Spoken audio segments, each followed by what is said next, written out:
one of the most political decisions in pro bodybuilding that I didn't want the Olympia '97. It had barely to do with my back development. I didn't show up like Dorian with almost 8 torn muscles, with quad tears, 6 quad tears, with a hip tear, with biceps and a tricep tear, and then he still won with a perfect score. I said once in an interview that my back would need some improvement, and because I thought it had to get harder at that time, and so everybody jumped on that issue that Nasser was even saying by himself that his back is not good enough. And then I heard the Olympia '97, yes, Nasser looked good, but Dorian beat him from the back. So the thing is, the answer is, didn't I beat him from the front and from the side and from the other side? Besides that, from the back you see also the shoulders and the legs. To me, today, this was just a made-up story to put me in second and to make me shut up. But again, I feel robbed in '97, and it didn't have anything to do with my back, not whatsoever.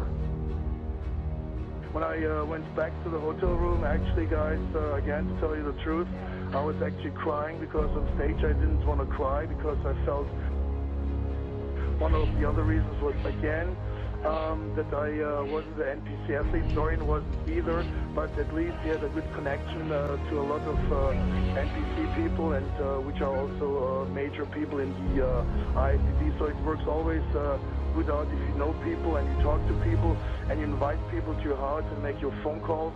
And I was never one of these guys who did that, and I didn't do it today. When you have obviously such a damaged body, you know, and you're still winning for perfect score with messed up and torn muscles, this is very questionable, you know, how the sport can continue existing with such kind of strangeness.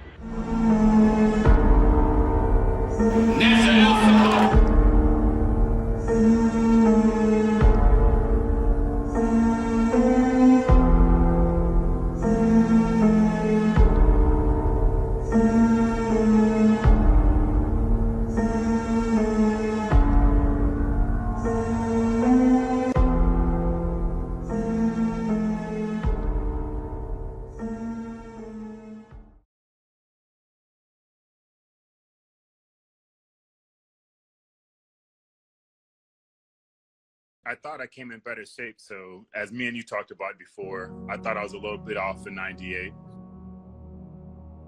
In '99, I actually came in 17 pounds heavier and in better shape. Ronnie wasn't as sharp as he was in '98. He beat me by 1 point in '98. So I'm like, damn, I got him. Came in 17 pounds heavier.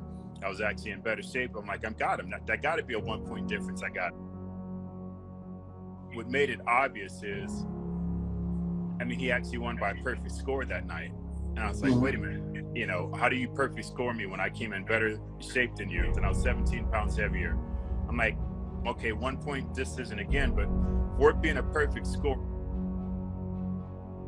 So that's why I took off my medallions out of no respect for Ronnie. Everybody knows how close me and Ronnie are. No, I'm not allowing you to say I'm a loser. You know, I'm not putting these around my neck like I'm a loser, man. I'm a winner. So I took them off and like, these represent number 2, you know, I represent number 1.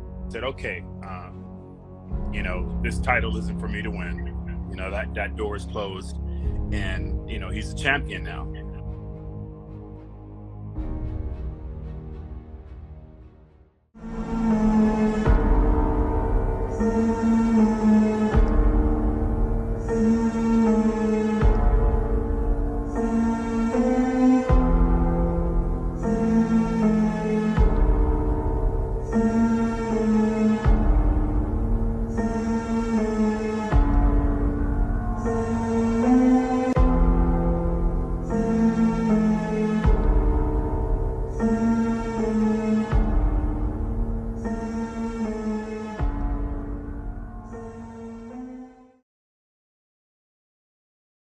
I went into the Mr. Olympia every year thinking I was going to win. I never had a doubt.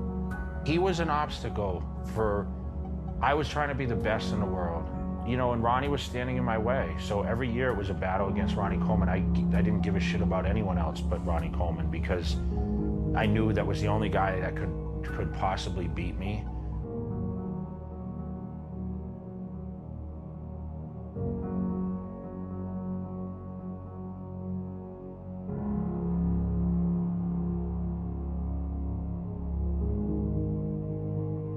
2001, a lot of people thought Jay Cutler had beaten him, and he beat him based on the dryness and the hardness of his frame. But the judges saw it differently, that Ronnie Coleman was just too big and too muscular.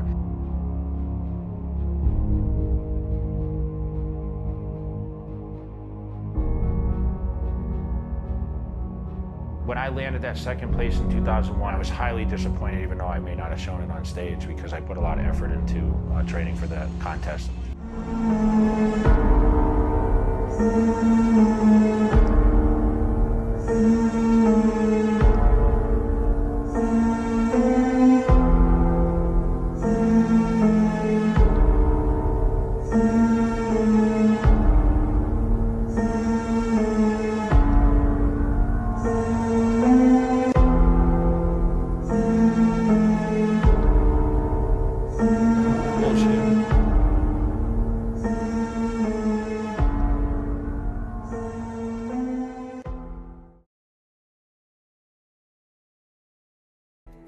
Ronnie came in off. Ronnie doubted himself that night.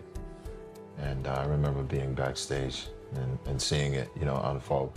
You know, when you compete at that level, you can kind of sense and see, you get to know people's personalities and their approach and everything.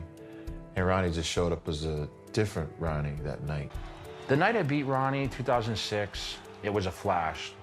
He knew he was going to lose, and I think he didn't think that until the very end, because he was Ronnie Coleman.